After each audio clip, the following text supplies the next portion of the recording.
आपकी अदालत में आज कई बड़े बड़े सच बताने के लिए हमारे साथ हैं अमर सिंह। आपकी अदालत में अगला आपकी अदालत में अमर सिंह पर आरोप है कि इन्होंने अपने दोस्तों को परेशानी में डाल दिया।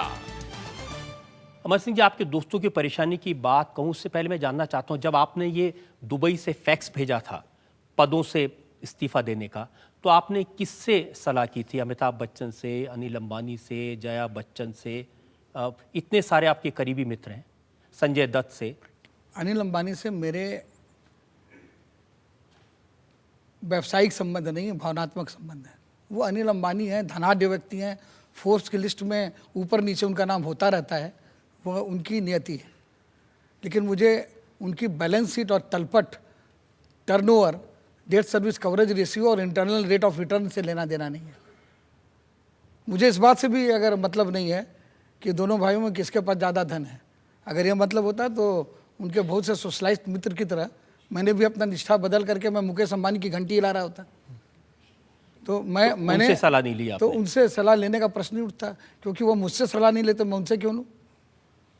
दूसरी बात है, अमिताभ बच्चन जी वो जब राम गोपाल वर्मा की शोले बना रहे थे तो उसमें गब्बर सिंह की भूमिका करने से पहले मुझसे पूछने आए थे क्या? तो मैं उनसे पूछने क्यों जाऊं? वो एक क्रिएटिव व्यक्ति हैं और मेरी समझ से जो राजनीति में आपके साथ हैं, जया बच्चन, उनको बहुत बुरा लगा कि मैंने उनसे नहीं पूछा। और संभवतः क्या, निश्चित रूप से मेरे इस निर्णय के वो व्यक्तिगत रूप से बहुत विरोध में हैं। मुझे बहुत प्यार करती हैं, मेरे साथ उनका बड़ा व्यक्तिगत स्नेह है, लेकिन मेरे इस राजनीतिक निर्णय से वह बहुत आहत और दुखी हैं। और उनका मानना है कि ये मैंने उनका कहना है कि जब वह राजनीति में आई थी तो यह कह के आई थी कि मैं आपका हाथ बटाने आना चाहती हूँ। धीरे धीरे संसद में बहुत अच्छा काम उन्होंने किया और संसद में अच्छा काम करते करते उन्हें संसद की कार्यवाही की और संसद में एक संलिप्तता की, एक कहते हैं ना कि इंटरेस्ट जागृत हो गया बहुत एक। लेकिन वो कह रही है कि मैं समाजवादी पार्टी में हूँ, मुलायम सिंह के साथ हूँ, लेकिन अमर सिंह को मिस करती हूँ। मैं समाजवादी पार्टी के विरोध में हूँ और मुलायम सिंह के साथ बिल्कुल ना हूँ, ना रहने का कोई इरादा है। लेकिन अपने संघर्ष में अपनी भाभी जया बच्चन जी को मैं भी बहुत मिस करता हूँ। तो भाभी ने कोशिश नहीं की कि देवर को वापस ले आए समाजवादी पार्टी में? नहीं, वो तो शुरू से उनका मानना था कि ये मेरा गलत निर्णय है और उन्होंने कहा कि आपके लिए मेरी कुछ महत्वाकांक्षाएँ थी और आपकी कार्यशैली में और पद्धति में मुझे एक बहुत भरोसा था। आपने बिना मुझसे पूछे उस भरोसे को तोड़ा है। उनकी सोच में मेरे द्वारा उठाया गया कदम आत्मघाती है, सुसाइडल है। तो मेरे अंदर सुसाइडल टेंडेंसीज हैं, ये तो मैंने शुरू में ही कहा है।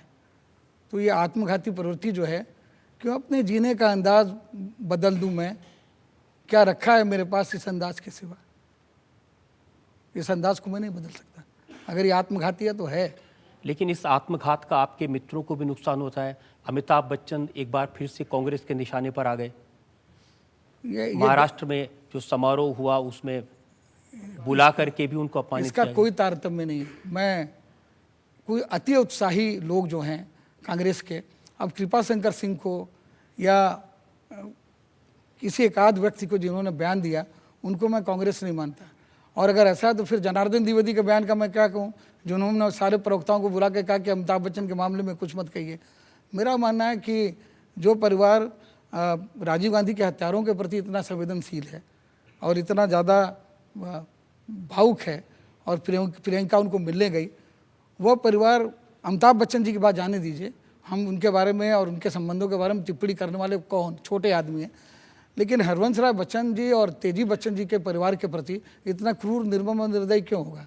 और अगर है तो मैं एक बात जानना चाहता हूँ कि कांग्रेस के ही शासनकाल में हमारी कुलवधू ऐश्वर्या राय बच्चन को पद्मश्री कैसे मिल गई? आप तो पद्मश्री की कमेटी में रहे हैं, सरकार के इशारे पर पद्मश्री मिले न मिले कट तो जाती है। लेकिन अगर पद्मश्री उनको मनमोहन सिंह के कार्यकाल में मिली तो क्या सोनिया गांधी के जानकारी में नहीं मिली? या जो सर्वश्रेष्ठ अभिनेता का राष्ट्रीय पुरस्कार अमिताभ बच्चन जी को विज्ञान भवन में प्रतिभा पाटिल द्वारा दिया गया, तो वो क्या सूचना उस पर तो चर्चा ये थी कि दोनों अमर सिंह के इन्फ्लुएंस की वजह से दिए गए। देखिए, इससे गंदी बात ऊंची बात नहीं हो सकती। ये ऐश्वर्या राय बच्चन का और अमिताभ बच्चन का दोनों का अपमान है। दोनों अंतर्राष्ट्रीय लोग हैं जो महाराष्ट्र भारत बंगाल की सीमा से वो हैं। ऐश्वर्या राय बच्चन को और अमिताभ बच्चन को अभिनय के लिए, ऐश्वर्या राय बच्चन को अपने कृतित्व के लिए पद्मश्री और राष्ट्रीय पुरस्कार के लिए अमर सिंह के इन्फ्लुएंस की जरूरत नहीं है। आजकल हम देखते हैं कि अमिताभ बच्चन नरेंद्र मोदी की सरकार के ब्रांड एम्बेसडर बने हुए हैं। एक चीज मेरे को नहीं समझ में आती, मैं अमिताभ बच्चन नरेंद्र मोदी के ब्रांड एम्बेसडर नहीं है। नरेंद्र मोदी के दंगे के, गोधरा के या एहसान जाफरी के हत्या को प्रसारित नहीं कर रहे हैं। पालीताना और सोमनाथ का मंदिर, कल नरेंद्र मोदी की जगह शक्ति सिंह गोयल मुख्यमंत्री हो जाएंगे तो भी रहेगा। और मायावती ने इतने मुकदमे चलाए हैं, मैं आपको आश्वस्त करता हूं कि अगर श्री अमिताभ बच्चन से अगर कोई कह देगा कि ताजमहल का प्रचार प्रसार कर दीजिए तो कर देंगे। और दूसरी बात यह है कि अमिताभ बच्चन से किसी को भी नफरत हो तो सार्वजनिक निर्माण मंत्री ने पत्र के वजह अपने ब्लॉग पर उन्होंने डाल दिया, बिना निमंत्रण के तो गए नहीं। ये सफाई वाला मामला हो रहा है कि मुलायम सिंह कह रहे हैं आ जाओ हमको न यूँ सताओ, हमारा तैल चित्र लगा रहे हैं, और राम गोपाल चीख चीख के चिल्ला कर रहे हैं खुदाएं क्या अमर सिंह, पागल है, उनका इलाज होना चाहिए। तो वही बात अमिताभ बच्चन के साथ हुई है। उसी सरकार का एक मंत्री बुला रहा है आ जाओ हमको ना यूँ सताओ, और दूसरे लोग कह रहे हैं क्यों आए। अरे भाई अपने घर में देखो यार, क्यों बुलाए। उन्होंने कहा कि उनकी शिकायत अब अमिताभ बच्चन से सिर्फ इसलिए है क्योंकि वो गुजरात सरकार के ब्रांड एम्बेसडर बन गए, नरेंद्र मोदी का साथ दिया। अरे नरेंद्र मोदी का कहाँ साथ दिया भाई? पालीताना में कहाँ नरेंद्र मोदी हैं, सोमनाथ में कहाँ नरेंद्र मोदी हैं। और मैं तो एक सलाह दे रहा हूँ सबको कि नरेंद्र मोदी को सुप्रीम कोर्ट के हवाले छोड़िए, SIT गई है, जांच शुरू हो गई है, मामला सब जुडिस है। अब मैटर जो सब जुडिस हो उसमें मेरे भी मुंह बंद है तो अमिताभ बच्चन क्या बोलेंगे? और रहा सवाल ये कि वो धर्मनिरपेक्ष है कि सांप्रदायिक हैं। अमिताभ बच्चन अपने पिता को पूछते हैं और अपने पिता के जो पूछते हैं वो समझते हैं कि उनके कृति द्वारा, उनके काव्य द्वारा वो अब भी अपने पिता को जीवंत मानते हैं। तो जिस हरवंश राय बच्चन ने लिखा हो मुसलमान और हिंदू दो, एक मगर उनकी हाला, एक मगर उनकी बाला, एक मगर उनका प्याला, बैर कराते मंदिर मस्जिद, मेल कराती मधुशाला, उसका बेटा क्या सांप्रदायिक होगा? वो गोधरा का भी विरोधी होगा और गुजरात के दंगों का भी विरोधी होगा। लेकिन अचानक बीजेपी को अमिताभ बच्चन में एक आइडल मिल गया है। वो कह रहे हैं कि कॉमनवेल्थ गेम्स का ब्रांड एम्बेसडर भी उनको बनाना चाहिए। शत्रुघ्न सिन्हा का घाटा कहीं ना कहीं से तो पूरा करना होगा। राजनीति है। किसने ये भी कहा कि अमर सिंह जी बीजेपी में जाना चाहते हैं तो एडवांस पार्टी में अमिताभ बच्चन चले जाएंगे। मैं बता दूं, मुझे नाम, यश, कीर्ति का अब लोभ नहीं है। मैं अपनी राजनीति को विराम देने की भी मुद्रा में हूँ। तो अभी हमारा मूड कुछ ऐसा है कि कबरा खड़ा बाजार में लिए लुकाठी हाथ, जो घर जा रहे आपणों चले हमारे साथ। महत्वाकांक्षा विहीन राजनीतिक व्यक्ति एक छुट्टे सांड की तरह होता है, उससे लोगों को जरा डरना चाहिए। ये नहीं मालूम कि अब अमर सिंह अगला कदम क्या उठाएंगे। यही तो राजनीति है।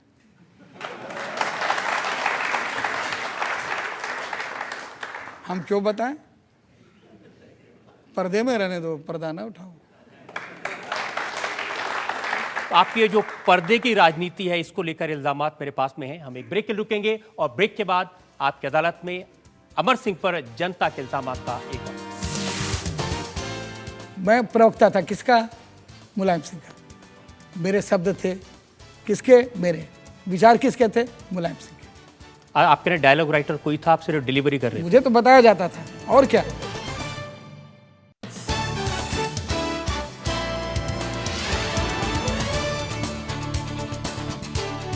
आपकी अदालत में आज कटघरे मौजूद हैं अमर सिंह। आपकी अदालत में अगला इल्जाम। आपकी अदालत में अमर सिंह पर इल्जाम है कि इनके पास भविष्य का कोई प्लान नहीं है। अमर सिंह जी, अगर आपकी भाषा का इस्तेमाल करूं तो आप पार्टी से बाहर हो गए, अब जाएंगे कहाँ सूझता नहीं, चल पड़े मगर रास्ता नहीं। बिल्कुल सच है। इसमें इसमें लज्जा की बात क्या है? जो स्वाभिमान होता है उसकी कीमत होती है और उसको चुकाने के लिए तैयार होना चाहिए। लेकिन आपके जो इतने चाहने वाले हैं वो तो जानना चाहते हैं ना। आपने कहा कि समाजवादी पार्टी में वापस नहीं जाएंगे, जया बच्चन कितनी भी कोशिश कर ले। आपने कहा बीजेपी में नहीं जाएंगे क्योंकि वो डिवाइसिव पार्टी है। फिर जब आप तारीफ करते हैं सोनिया गांधी की, कहते हैं वो त्याग की प्रतिमूर्ति हैं, तो लगता है कि आप जरा कांग्रेस की तरफ नहीं, खिसक रहे हैं। देखिए, जितना मैंने कहा है उससे जरा ज़्यादा अलंकृत करके बता दिया लोगों ने। मैंने ये कहा कि हिंदुस्तान में ये वृत्ति और प्रवृत्ति है कि जो छोड़ता है वो ज़्यादा ग्राह्य होता है। तो हमने कहा सोनिया गांधी प्रधानमंत्री बन सकती थी, नहीं बनी। यह हमने ज्योति बसु के बारे में एक आलेख लिखते हुए अपने ब्लॉग पर लिखा था कि हिंदुस्तान की राजनीति में दो ही ऐसे उदाहरण हैं जो प्रधानमंत्री बन सकते थे, नहीं बने। एक है श्री ज्योति बसु और एक है श्रीमती सोनिया गांधी। अंतर इतना है कि ज्योति बसु बनना चाहते थे, उन्हें प्रकाश काराट जी के नेतृत्व में सेंट्रल कमेटी ने बनने नहीं दिया और उसे ऐतिहासिक फूल कह के उसका विश्लेषण करते रहे और करते करते वो दिवंगत भी हो गए। सोनिया गांधी को लोग बनाना चाहते थे, फिर इसके बावजूद वह नहीं बनी और वह एक अप्रत्याशित घटना हुई। और उस घटना के बाद ही जो विदेशी मूल का जो प्रहार उनके ऊपर पूरा प्रतिपक्ष कर रहा था, उससे मौन होना पड़ा। जो सुषमा स्वराज जी कर रही थी, मैं तो सर मुड़वा करके ज़मीन पर सोऊंगी, उमा भारती जी कुछ कर रही थी। उसके बाद तो अडवाणी जी अपनी पुस्तक लेकर के, माई कंट्री माई लाइफ लेकर के सोनिया गांधी के घर पहुंच गए। उनकी ग्राह्यता हो गई। इस तथ्य से आप इनकार कर सकते हैं? नहीं, ये तथ्य है, बिल्कुल तो सही यही बात है। तथ्य मैंने बोला है। अब मैं जो ये तथ्य बोल दूं तो कहे कि मैं जो है क्योंकि ये तथ्य आपने कई साल बाद बोला, इसलिए। अच्छा, तो अब उसके लिए भी जो है वो बिल्कुल सही करें। मैं तो सिर्फ इसमें जो इशारा है नहीं कि नहीं, मैं आपको बता रहा हूँ ना, अब 14 साल का हमारा वनवास था और लोग कहते हैं मेरा वनवास अब शुरू हुआ है। मैं कहता हूँ मेरा वनवास खत्म हुआ है। 14 साल तक जो है मेरे मुंह पर ताला था। मुझे कहा जाता था कि भाई महिलाओं के लिए सीटी बजाओ। अगर मैं अभी समाजवादी पार्टी में होता तो कहते जो चेयरमैन की तुम कुटाई करो। जो उपाध्यक्ष की कुटाई हुई है, जो उनके साथ जो अभद्र व्यवहार हुआ है, मेरे नेतृत्व में होता, तो कम से कम इन पापों से तो मैं बचा, इससे तो मैं दूर हटा। सीटी तो मुझे नहीं बताना होगा किसी महिला को देख करके। अब तो हमारे नेता का आह्वान है सीटी बजाओ, और सीटी इसलिए बजाओ कि बहस हो। मुझे तो सीटी बजाना सीखना पड़ता, समाजवादी पार्टी में रहता। तो इसलिए 14 साल बाद ही सच बोल रहा हूँ। 14 साल तक सच कहाँ बोलने का अवसर ही नहीं मिलता था, चुप रहता था, इसलिए मन घुटता था, इसलिए किडनी खराब हो गई। उस समय जो आप उस समय जो आप आलोचना करते थे कांग्रेस की, सोनिया गांधी पर प्रहार करते थे, मेरा मुंह का ये लिप मूवमेंट था। मैं प्रवक्ता था किसका? मुलायम सिंह का। मेरे शब्द थे किसके? मेरे विचार किसके थे? मुलायम सिंह के। आपके लिए डायलॉग राइटर कोई था, आप सिर्फ डिलीवरी कर रहे थे? मुझे तो बताया जाता था, और क्या। प्रवक्ता क्या होता? मैंने कहा नहीं, अभी कहा कि 14 साल का पुराना बेचारा मैं अमर सिंह, 14 दिन का नया बेचारा मोहन सिंह। वो मुझे गाली थोड़ी दे रहा है, उसे तो कहा गया है गाली दो, इसलिए दे रहा है। अब एक सवाल ये भी है कि क्या अमर सिंह नई पॉलिटिकल पार्टी बनाएंगे? मैं आपको बता रहा हूँ, सबसे पहले 15 अप्रैल को देवरिया में, 14 अप्रैल को अंबेडकर नगर में राहुल गांधी हैं, सुखद सौभाग्य है या नहीं है, पूरी उत्तर प्रदेश में 14 को हैं, 15 को मैं हूँ, वो अंबेडकर नगर में है, 15 को मैं देवरिया में हूँ। देवरिया में मैं अपने विस्तृत कार्यक्रम की रूपरेखा, मैं क्या करूँगा, क्यों करूँगा, कैसे करूँगा, कहाँ करूँगा, जो तमाम हमारे साथी हैं, युवा साथी हैं, अनिल राजभर के नेतृत्व में जो लोग आए हैं और भी हमारे साथी हैं, उनसे मंत्रणा करके अपनी क्षत्रिय महासभा से जिन्होंने मेरा संक्रमण में बहुत साथ दिया उनसे, और जातिवादी मत कहिएगा, क्योंकि मैंने क्षत्रिय महासभा के मंचों पर भी कहा है कि क्षत्रियों के दो सबसे बड़ा एक कौन? भगवान रामचंद्र, जिन्होंने अति पिछड़ी सबरी का जूठा बेर खाया और निषादों की कृपा से और उस समय के वनवासी और आदिवासियों सुग्रीव वगैरह की कृपा से रावण से लड़ाई लड़ी। और दूसरा महाराणा प्रताप, महाराणा प्रताप का सेनापति हाकिम सिंह सूरी मुसलमान, और महाराणा प्रताप को अर्थ देने वाला अति पिछड़ा राजस्थान का मीणा। तो महाराणा प्रताप भी अति पिछड़ा मुसलमान और क्षत्रिय का संगम लेकर के चले थे, वही लेकर के मैं चल रहा हूँ। क्षत्रिय जाति नहीं धर्म है, तो मैं अपने छात्र धर्म को मानने वाले साथियों से पूछूंगा। तो फ्यूचर प्लान तो है आपका तैयार? हाँ? अब आप कह रहे हैं नहीं है, तो मैं आपसे कैसे बहस करूं? आप देश के इतने मूर्धन्य शीर्षस्थ पत्रकार हैं, तो आपके सामने तो ऐसे भी मेरे तलवे जरा जबान के चुप हो जाते हैं। क्योंकि जब आपके साथ लोग देखते हैं जो मंच पर होते हैं, उसमें जयाप्रदा होती हैं, संजय दत्त होते हैं, मनोज तिवारी होते हैं, इन सबको लेकर के फिल्म तो बना सकते हैं लेकिन पॉलिटिकल पार्टी नहीं बना सकते। तमाम आज पैसे पत्रकार और अखबार वाले जो कि बोलते थे कि जयाप्रदा जीतेगी हारेगी, 75% हारेगी, 25% जीतेगी, तो ये सब तमाम निगेटिव निषेधात्मक टिप्पणियों के बावजूद इसमें कोई शक नहीं है कि वो इलेक्शन जीत कर उन्होंने कमाल किया। इसलिए जयाप्रदा जी के लिए आप मत कहिए। जो नहीं जीत के आया है, चोर दरवाजे से आया है, मेरे लिए कह सकते हैं अभी तक। और इसीलिए मैं इतनी मेहनत करके बता रहा हूँ कि मेरा भी मेरुदंड है, राजनीति में जनाधार है। लेकिन जयाप्रदा ने तो चुनाव जीत के दिखाया, इसलिए जयाप्रदा के बारे में आरोप नहीं लग सकता। जहाँ सवाल संजय दत्त का, तो संजय दत्त भी एक राजनीतिक परिवार से हैं, सुनील दत्त और नरगिस के पुत्र हैं। मेरी समझ से समाजवादी पार्टी अब जो उनकी नई टीम है, मोहन सिंह जी, राम गोपाल जी, कुशवाहा जी, उनके नेतृत्व में प्रचार ज़्यादा अच्छा होगा। और मनोज तिवारी का आप बात कर रहे हैं, वह बिहार में, झारखंड में और भोजपुरी भाषी क्षेत्रों में अगर शाहरुख खान की फिल्म लग रही हो और मनोज तिवारी की लग रही हो, तो भोजपुरी थिएटर कहते हैं शाहरुख नहीं मनोज तिवारी चाहिए। तो हमारे उत्तर प्रदेश के गोरखपुर में और बलिया में, आजमगढ़ में हमें भी शाहरुख खान नहीं मनोज तिवारी चाहिए। I am happy with Manoj Tiwari. तो हम इंतज़ार करेंगे 15 अप्रैल का, जब आप मैं उसके बारे में आपसे नहीं पूछूंगा, मैं नहीं कहूँगा कि आप अपना प्लान आज जनता के सामने बता दीजिए। लेकिन एक और प्लान में देखता हूँ अखबारों में, अमर सिंह बंगला फिल्म में काम कर रहे हैं, अमर सिंह मलयालम फिल्म में काम कर रहे हैं, अमर सिंह देवानंद की फिल्म में काम कर रहे हैं। तो ये एक ऑल्टरनेटिव करियर तो आप तैयार नहीं कर रहे हैं कहीं? देखिए, आपको एक चीज़ बताएं, ये तो मन की मौज है और मैं मनमौजी हूँ। जब मैं कलकत्ता विश्वविद्यालय में लॉ पढ़ रहा था, तो मैं लेक्चरर के लेक्चर की रूटीन से ज़्यादा वो डिम्पल का बॉबी हट में वो गाना कब होगा, वो समय सारणी मेरे पास ज़्यादा रहती थी कि हम तुम कमरे में बंद हो।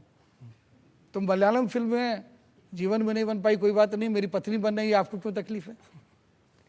मुझे अच्छा लग रहा है। उस फिल्म में डिम्पल कपाड़िया आपके साथ? मैंने उनसे रिक्वेस्ट किया है, उन्होंने मान लिया है, तो मैं खुश हूँ, मैं हर्षित, प्रफुल्लित और मुदित हूँ। अमर सिंह जी, हमें खुशी है कि आपने बड़ी बेबाकी से सारे सवालों के जवाब दिए और आपने कई राज आपकी अदालत में जनता के सामने खोले। हम एक ब्रेक के रुकेंगे और ब्रेक के बाद फैसले की घड़ी होगी। ब्रेक के बाद हम सुनेंगे आपकी अदालत में आज के जज श्रवण गर्ग का फैसला आज के मुकदमे पर। मुलायम सिंह जी को एक मशवरा देना चाहता हूँ, मेरे बाद वफा का धोखा मत और किसी को देना, लोग करेंगे जिक्र तेरा तो सर मेरा झुक जाएगा।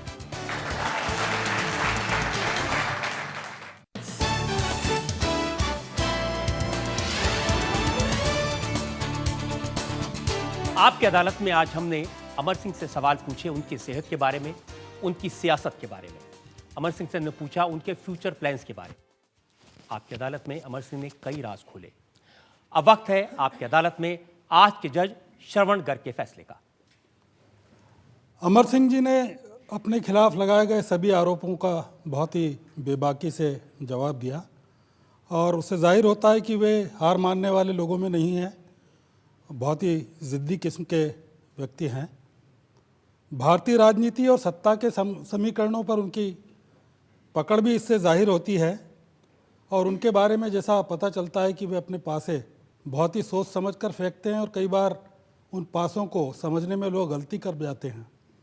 ऐसा माना जाना चाहिए कि समाजवादी पार्टी से जो उनके नए रिश्ते बने वो भी अमर सिंह जी ने खुद ने गढ़े हैं और ये उनका ही क्रिएशन है। तो 15 अप्रैल के लिए हमको इंतज़ार करना चाहिए जब वो कोई नई घोषणा करेंगे और अपने इरादों को जाहिर करेंगे। अमर सिंह जी को उनके सभी आरोपों से बरी किया जाता है। आप कुछ कहना चाहते हैं?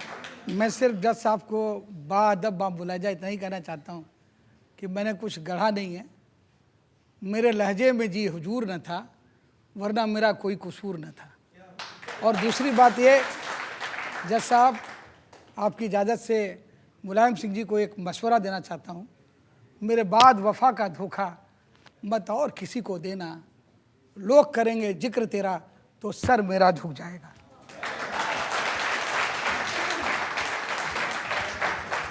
इस उम्मीद के साथ और इस शुभकामना के साथ कि अमर सिंह अपनी राजनीतिक जीवन में सफलता हासिल करें, 15 अप्रैल को जो वो घोषणा करेंगे उसका इंतजार में रहेगा। आज का मुकदमा यही खत्म करते हैं। अगले सप्ताह आपसे फिर मुलाकात होगी, तब तक के लिए नमस्कार।